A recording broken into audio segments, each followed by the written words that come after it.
오늘은 공동체를 허무는 지혜, 공동체를 허무는 지혜라는 제목으로 우리 하나님 말씀 함께 나누도록 하겠습니다.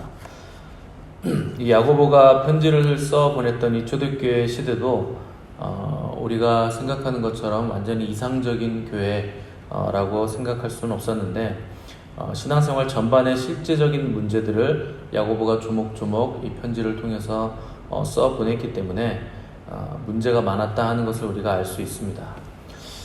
마치 가지 많은 나무에 바람 잘 날 없다는 우리 말처럼 핍박을 통해 전 세계로 흩어진 이 초대교회 공동체들이 워낙 넓은 지역에 분포되어 있고 또 워낙에 각각의 교회가 상황이 저마다 달랐기 때문에 이 당면한 많은 문제들을 해결하기 위해서 야고보는 이 서신을 쓴 것입니다. 지난 시간에는 참된 랍비와 가짜 랍비에 대해서 분별을 했다면 오늘 본문에서 야고보는 그 스승들이 가지고 있는 지혜가 정말 참된 지혜인가 아니면 세상에 속한 지혜인가 하는 것을 분별하기 위해서 14절에서 16절에서 이 분별에 대한 것들을 쓰고 있는데 먼저는 세상에 속한 악한 지혜를 이 14절에서 16절에서 먼저 다루고 있습니다. 14절 보시면 그러나 너희 마음속에 독한 시기와 다툼이 있으면 이라고 전제를 했습니다. 여기 독한 시기라는 문장이 나오는데 요거 헬라어 원어는 지나친 열성이라는 뜻입니다. 우리말하고는 완전 다르죠. 너희 속에 독한 시기가 있다면 우리말로 정확히 번역하면 너희 속에 지나친 열성이 있다면 이라는 뜻입니다. 여기 지나친 열성이 왜 문제가 되는가?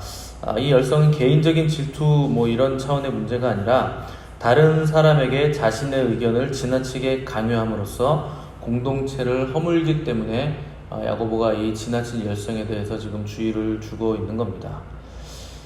이게 남의 의견을 꺾기 때문에 이것이 공동체를 허무는 파괴적인 열성이 되는 것입니다. 우리가 보통 남의 의견을 꺾으면 표면적으로는 조용해지는 것 같죠.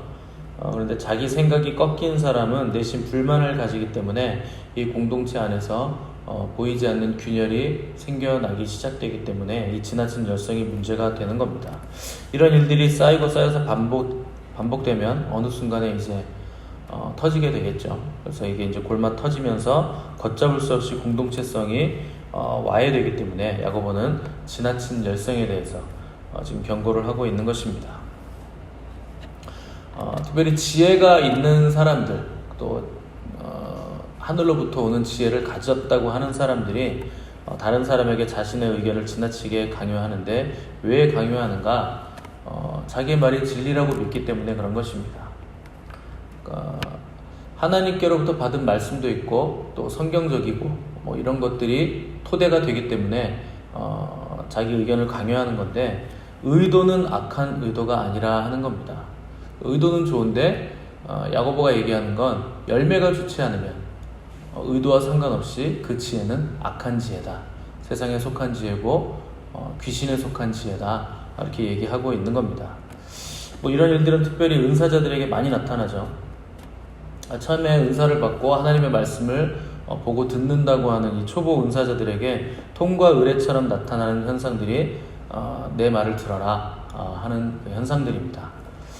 처음에는 그 당사자, 음성을 들은 당사자도 당연히 하나님의 음성이니까 당연히 나뿐만 아니라 다른 사람들도 순종해야 된다 이렇게 생각하시기 마련입니다. 여러분 완전히 잘못 생각하시는 겁니다. 전 교회가 공의 보편적으로 순종하고 복종해야 되는 말씀은 성경 말씀이 유일합니다. 은사자들이 받은 말씀은 사실 계시라고 얘기하기에는 너무 무리가 있습니다. 왜냐하면 이 시대에 계시라고 할 때는 교회가 순종해야 될, 모든 교회가 순종해야 될 하나님의 말씀을 우리가 계시로 보는 것이고 그것은 성경이라고 보는 겁니다. 개인적으로 듣는 말씀들은 개인적인 은총이라고 보는 것이 여러분 아마 타당할 겁니다. 물론 그 가운데 하나님께서 계시의 말씀으로 주시는 분들도 있긴 있습니다. 근데 우리 은사자들에게 많이 나타나는 하나님의 음성들은 개인적인 은총이고 하나님께서 우리를 다루어 가시는 하나님의 방편이라고 생각하시는 것이 좋습니다. 당연히 하나님의 음성이니까 나뿐만 아니라 다른 사람들도 순종해야 된다 하는 것은 빨리 버리셔야 됩니다. 왜냐하면 하나님도 사람들을 다룰 때 인격적으로 다루시기 때문에 강압적으로 폭압적으로 너 내 말 들어 이렇게 하시지 않기 때문에 우리도 당연히 그렇게 해서는 안 되는 겁니다. 게다가 그 문제가 내 문제가 아니고 그 사람의 문제라면 하나님이 그 사람에게 말씀을 하시게 돼 있고 또 그 사람의 문제이기 때문에 그 사람이 결국엔 결정을 해야 됩니다. 결정도 그 사람이 해야 되고 또 그 결정 때문에 돌아오는 부메랑도 그 사람이 맞아야 되는데 내가 그 사람의 문제에 대해서 또 내 말 들어라 이렇게 강압적으로 말할 수가 없는 겁니다. 성령님께서 각 사람에게 은사를 왜 주시는가? 교회를 세우고 그 사람을 세우기 위함이지 절대 허물어뜨리기 위함이 아닌 것입니다. 어떤 사람의 문제에 대해서 하나님은 당사자에게도 반드시 말씀을 하실 것이다 이렇게 생각을 하셔야 됩니다. 예전에 제가 은사주의 교회에 오래 있었는데 부교육자로 있었는데 그 교회의 문제점은 모든 사람이 거의 다 은사가 있다는 겁니다. 뭐 당연히 은사가 있겠죠. 근데 보고 듣는 사람이 많다. 이제 그럼 무슨 문제가 되냐면 이 사람은 이 얘기하고 저 사람은 저 얘기합니다. 똑같이 하나님 음성 들었는데 다른 경우도 많고 문제는 제가 별로 듣고 싶어 하지 않는다는 거예요. 저는 교육자이기 때문에 은사자들이 아무리 무슨 얘기를 해도 흔들리지 않는 사람이어야 되거든요. 뭐 저 장래에 대해서 누가 뭐 무슨 말을 해준다 하면 저는 안 듣습니다. 제 미래는 그냥 제가 살아서 그냥 걸어 나가겠습니다. 저는 제 미래의 일을 먼저 알고 싶지 않습니다. 대신 뭐 하나님 말씀하신 게 있으시면 기도해 주세요. 이렇게 하고 정중하게 저는 거절을 하는 편이었는데 은사자들의 문제가 여기 있는데 내가 받은 게 절대적이라고 생각하는 거예요. 여러분들이 아무리 클리어하게 깨끗하게 받으셔도 반타작이에요. 하나님의 말씀은 클리어하죠. 근데 받는 사람이 클리어하지 않기 때문에 50% 넘어가기 힘듭니다. 내가 받은 말씀이 100%다 이렇게 생각에 사로잡히면 그 다음 단계로 넘어가는데 이제 그 다음부터는 내 말을 들어라를 넘어서서 조정하려는 단계로 넘어가게 됩니다. 그러니까 완전히 잘못 가는 거예요. 하나님은 항상 인격적이시기 때문에 하나님의 말씀을 전달하는 사람도 반드시 인격적이어야 됩니다. 그래서 여러분 하나님 말씀 전달하실 때는 대놓고 막 그냥 쏟아내는 게 아니고 하나님께서 말씀하신 게 있는데 말씀드려도 될까요? 꼭 물어보셔야 돼요. 그거 듣고 싶어 하지 않는 사람 많습니다. 실제로도 제가 그랬고 꼭 하나님이 말씀하라고 하시면 양해를 구하고 전달해 주시되 반드시 먼저 물어보셔야 됩니다. 왜 다른 사람에게 자꾸 내가 받은 것, 내 의견을 강요하는가? 그 밑바닥에 뭐가 있냐면 권력욕이 있습니다. 뭐 권력욕이라 그러면 뭐 정치적인 어떤 뭐 굉장히 큰 것, 뭐 이런 것들 여러분들이 생각하시는데 그렇지 않습니다. 권력욕의 근본은 다른 사람 위에 군림하려는 욕망이에요. 다른 사람들을 내 밑에 두고 내 발 아래에 두고 군림하려는 욕망입니다. 권력욕을 가진 사람은 이 권력욕을 채우기 위해서 또 유지하기 위해서 독한 시기와 다툼과 거짓을 일삼게 됩니다. 근데 약자들에겐 그것이 폭력과 다름없는 겁니다. 당연히 권력욕을 가진 사람이 있는 곳에는 평화와 다툼보다 미움과 시기가 더 많이 생기게 되어 있습니다. 자, 다윗과 사울은요 둘 다 왕으로 기름 부음 받을 때 겸손했고 둘 다 성령으로 시작을 했습니다. 근데 사울은 성령으로 시작했다가 결국 악신이 들렸고 다윗이 하나님을 찬미할 때 사울의 악신이 떠나갔다 그랬어요. 그러니까 다윗은 성령으로 충만했고 사울은 악신으로 충만했다. 그런 결론이 나게 되는 겁니다. 왜 시작은 둘이 똑같이 겸손했고 성령으로 시작했는데 마지막은 갈라졌는가? 사울은 악신이 들려서 결국 자살로 생을 마감하고 다윗은 끝까지 하나님의 마음에 합한 자요 선한 왕의 기준이 되는 사람이 됐습니다. 왜 그런 차이가 생겼을까요?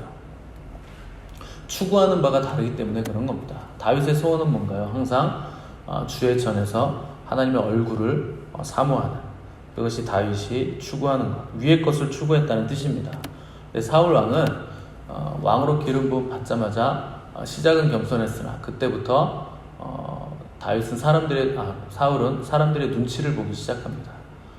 그래서 사무엘이 기다리라고 했는데 사람들이 자꾸 흩어지고 도망가니까 자기가 왕이 그냥 직접 제사도 드려버리고 하나님께서 다 죽여라, 하나도 남기지 마라 그랬는데 짐승들 좋은 것들 남겨가지고 제사 드리려고 했다고 핑계를 대고, 이게 다 왜 그러냐면 사람들의 인기에 연연했기 때문에. 왜 그러냐면 사울은요, 자존감이 굉장히 낮은 사람이었어요. 그래서 내가 어떻게 왕이 되냐, 그래서 왕으로 기름 부음 받을 때도 보따리 사이에 숨어가지고 벌벌 떨던 사람이 사울입니다. 겸손하긴 한데 자존감이 낮아가지고 항상 사람들의 눈치를 보죠. 그래서 사람들 눈치 보느라 위의 것을 추구하지 않고 땅의 것 추구하고 사람들의 인기에 연연했기 때문에 결국 마지막은 자살로 생을 끝마치게 된 것입니다. 처음에 소년 다윗이 혜성처럼 등장해서 골리앗을 죽였을 때 여인들이 노래를 불렀죠. 사울은 천천히요, 다윗은 만만이라. 이때부터 사울은 다윗을 죽이고 싶은 이 시기와 질투심에 불타올랐고 결국 그 시기와 질투심에 장악당해서 성령이 떠나고 악신이 들리게 된 것입니다. 성령으로 시작했지만 얼마든지 죄와 독한 것 때문에 악신이 들릴 수 있다 하는 겁니다. 여러분들이 지금 구약 성경 읽고 계신데 좀 있으면 다윗과 사울 이 부분이 나올 겁니다. 여러분들이 성경을 읽을 때 보통 다윗과 사울이 나오면 어떤 입장에서 읽으실까요? 여러분 스스로를 다윗의 입장으로 투영해서 읽으시죠. 대개 사울의 입장입니다. 착각하고 읽으시는 거예요. 성경을 읽으실 때도 내가 다윗이라고 생각하는 거예요.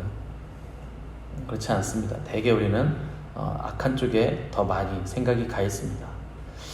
그래서 여러분 성경을 읽으시고 기도하시고 사람들과 신앙생활 하시는 관계 속에서 정직하게 여러분 스스로를 돌아보셔야 돼요.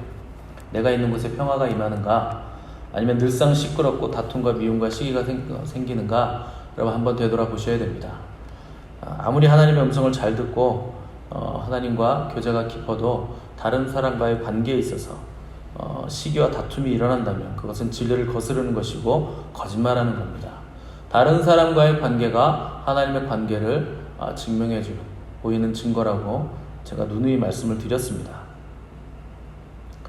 받은 말씀은 하나님의 말씀일지 몰라도 전달하는 과정에서 내 의가 섞이기 때문에, 내 욕망이 투영되기 때문에 그 사람의 말은 거짓이 되고 그 사람의 지혜는 귀신의 지혜가 된다 얘기를 하고 있는 겁니다.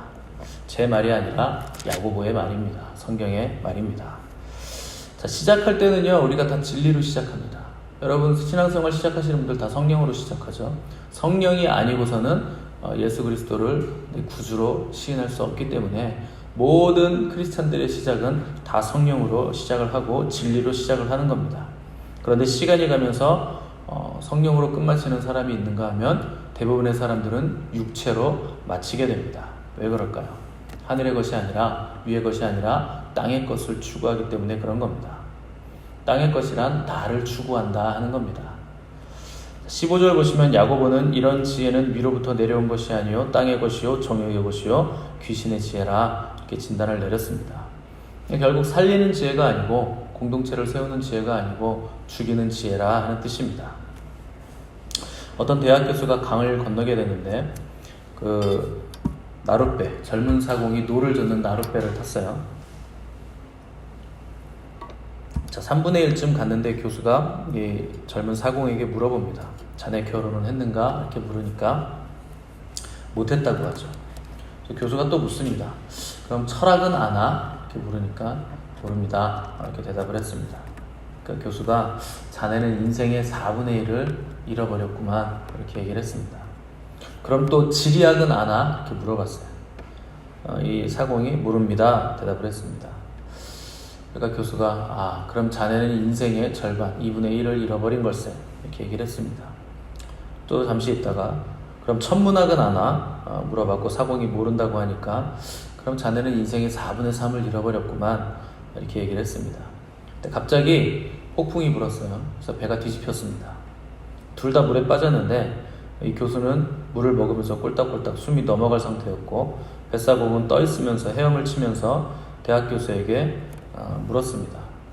혹시 헤엄칠 줄 아십니까? 이렇게 물어봤어요. 교수가 헤엄칠 줄 모르네. 그래서 꿀딱꿀딱 넘어가고 있었습니다. 뱃사공이 폭풍이 심해지니까 강가로 나가면서 당신은 인생의 전부를 잃었군요 하고서 혼자 강가로 나갔습니다. 여러분, 똑똑한 척하는 사람, 뭐 좀 알았다고 교만한 사람, 그 사람의 지혜는 다 거짓지혜예요. 자기 생명을 살리지 못하고 다른 사람도 살리지 못하는 거짓지혜입니다. 제가 예전에 사업할 때 실무자라고 나온 사람이 2대8 가르마를 하고 나왔어요. 여기서부터 가르마를 하고 넘긴 거죠. 어려 보이는데 그렇게 하고 나왔더라고요. 그리고 아주 멋있는 코트를 입고 나와서 자기가 나이가 많은 척 하는 겁니다. 2대8 가르마를 탔다는 건, 어린데도 그렇게 했다는 건 나이가 많은 척을 하고 싶은 거고, 어른인 척, 뭘 많이 아는 척을 하는 겁니다. 그러니까 뭐 코트가 멋있는데 같이 온 직원이 코트에 실수로 뭘 묻혔어요. 그 사람 반사적으로 나온 말이, 야, 이게 얼마짜린데 였어요. 답이 그냥 딱 나오지 않습니까? 이거는 뭐 청진기 돼서 진단할 필요도 없는 거예요. 심각한 병에 걸린 사람입니다. 볼 것도 없습니다. 기껏 내세울 수 있는 게 명품 옷, 뭐 명품 가방, 뭐 IQ 높은 거, 이런 거 자랑하면서 목이 뻣뻣하면 그 사람이 가진 것은 거짓이고 악한 것이고 귀신의 것이라 하는 것을 금방 알 수가 있는 겁니다.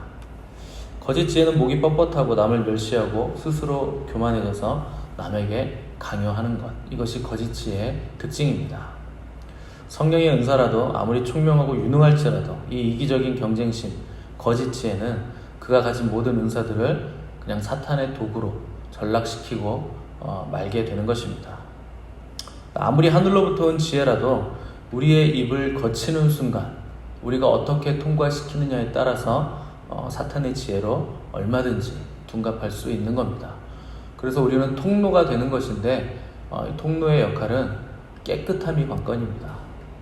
그 통로가 깨끗하지 않으면 결국에 내가 가지고 있는 불순물들이 다 섞여 나올 것이기 때문에 우리가 힘쓰고 애써야 될 것은 정결함 위해서 힘을 쓰고 애를 써야지 뭘 자꾸 뭐 말하고 강요하고 이런 거 여러분 힘쓰시면 안 됩니다. 바울은 고린도전서 1장에서 유대인은 표적을 구하고 헬라인은 지혜를 찾으나 우리는 십자가에 못 박힌 그리스도를 전하니 유대인에게는 거리끼는 것이요 이방인에게는 미련한 것이로되 오직 부르심을 받은 자들에게는 유대인이나 헬라인이나 그리스도는 하나님의 능력이요 하나님의 지혜니라, 이렇게 기록을 했습니다. 가장 지혜로운 것이 뭔가? 예수 그리스도의 십자가입니다. 십자가가 하나님의 가장 깊고 깊은 지혜입니다. 세상은 거리끼는 것이고 미련하게 여기는 것이지만 십자가만이 죄인을 구원하는 하나님의 깊은 지혜라 하는 것을 우리는 반드시 기억을 해야 됩니다. 우리가 구원받은 백성이라면 십자가가 가장 지혜로운 방법이고 승리하는 방법이고 유일한 구원의 방법임을 인정을 해야 됩니다. 그것이 믿음입니다. 16절 보시면 시기와 다툼이 있는 곳에는 혼란과 모든 악한 일이 있다, 이렇게 기록을 했는데 여기 혼란이라는 헬라어는 뿌리 내리지 못한다라는 뜻입니다. 그러니까 혼란은 뿌리 내리지 못함이라는 뜻입니다. 공동체가 나뉘어지고 흔들리는 상태, 또 질서가 무너진 무법한 상태이기 때문에 불안정하니까 우리가 뿌리 내리지 못하게 된다는 것입니다. 예전에 뭐 지옥과 천국의 식사를 예로 들어서 천국과 지옥 얘기하는 거 있었잖아요. 뭐 지옥과 천국 모두 젓가락이 엄청 길다고 얘기를 하면서 지옥에서는 서로 자기가 먹으려고 하는데 젓가락이 뭐 한 3m쯤 되니까 입에 이렇게 넣을 수가 없어서 팔 길이가 짧으니까 다 굶고 있다. 여러분, 지옥이 그렇게 낭만적인 데는 아닙니다. 뭐 지옥에 먹을 게 어디 있습니까? 그냥 그렇다는 얘기지. 근데 천국은 젓가락이 3m가 넘는데 동그랗게 둘러앉아서 서로 먹여주니까 맛있게 먹고 있다, 뭐 이런 얘기를 했잖아요. 그러니까 천국은 모두가 섬긴다, 이런 뜻입니다. 하나님의 나라는 섬기는 나라다.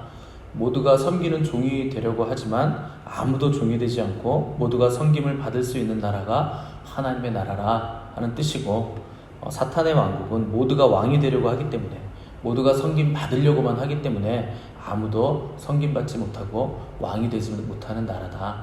이런 얘기를 하는 겁니다. 그래서 바울은 디모데전서 6장 3절에서 누구든지 다른 교훈을 하며 바른 말 곧 우리 주 예수 그리스도의 말씀과 경건에 관한 교훈을 따르지 아니하면 그는 교만하여 아무것도 알지 못하고 변론과 언쟁을 좋아하는 자니 이로써 투기와 분쟁과 비방과 악한 생각이 나며 마음이 부패하여지고 진리를 잃어버려 경건을 이익의 방도로 생각하는 자들의 다툼이 일어나느니라. 자, 변론과 언쟁으로 투기와 분쟁과 비방과 악한 생각으로 다툼이 왜 일어나는가? 마음이 부패해져서 진리를 잃어버렸기 때문에 이런 일이 일어난다. 또 경건을 개인적인 이익의 방도로 생각하기 때문에 이런 일들이 일어난다 하는 겁니다. 진리를 잃어버렸다 하는 것이 여러분 중요한 겁니다. 진리를 가지고 진리로 시작했는데 잃어버리는 이유, 경건을 개인적인 이익의 방편으로 생각하기 때문에, 마음이 부패해서 진리를 잃어버렸기 때문에 비방과 분쟁과 다툼이 일어났다. 해밍웨이라는 소설가가 있죠. 가장 유명한 소설이 노인과 바다입니다. 근데 해밍웨이 소설 중에서 제가 제일 좋아하는 소설인 해는 또다시 떠오른다라는 소설이 있어요. 노인과 바다도 뭐 노벨상 받을 만큼 굉장한 작품이긴 한데 저는 개인적으로는 해는 또다시 떠오른다를 훨씬 더 좋아합니다. 제목부터 마음에 쏙 들잖아요. 해는 또다시 떠오른다. 오늘은 오늘의 해가 뜹니다. 어제는 어제 해가 떴고 이제 내일은 내일의 해가 뜨겠죠. 하나님의 성실하심이 매일 우리에게 새로운 하루, 새로운 태양을 뜨게 만들어 주시는 겁니다. 여러분과 제가 없어도요, 내일 해는 또다시 떠오릅니다. 내 의견대로 되지 않아도 내일 해가 또 떠올라요. 내 의견대로 하지 않아도 그 사람 망하지 않고 교회도 망하지 않습니다. 하나님께서 나에게 인자하시고 자비하셔서 매일 해를 뜨게 하시는 것처럼 다른 사람에게도 동일하게 성실하시고 인자하시고 자비하셔서 하나님은 끝까지 인내함으로 기다려 주실 것입니다. 우리가 안달복달하면서 그렇게 할 필요가 없다 하는 겁니다. 진리의 말씀이고 선한 의도라도 과정이 진리에 부합하지 못하면 우리는 하나님의 자비를 모르는 사람이고 그분의 성실하심을 통과시키지 못하는 사람이고 결국에는 교회를 어지럽히는 사람이 될 것입니다. 여러분, 선한 데는 지혜로우시기를 바라고 악한 데는 미련하시기를 바랍니다. 자기 주장 내세우지 마시고 파당 만들지 마시고 교회 어지럽히지 마시고 하나님이 일하시기까지 기다리시고 서로 섬기고 화목하시고 말로 상처 입히는 일들을 여러분 두렵고 떨림으로 두려워하셔야 됩니다. 우리 주님께서 평화의 왕이신 것처럼 저와 여러분들도 왕의 백성답게 화평의 사람들로 교회를 세우고 사람들을 세워가는 진리의 사람들이 되시기를 간절히 바랍니다. 함께 기도하겠습니다.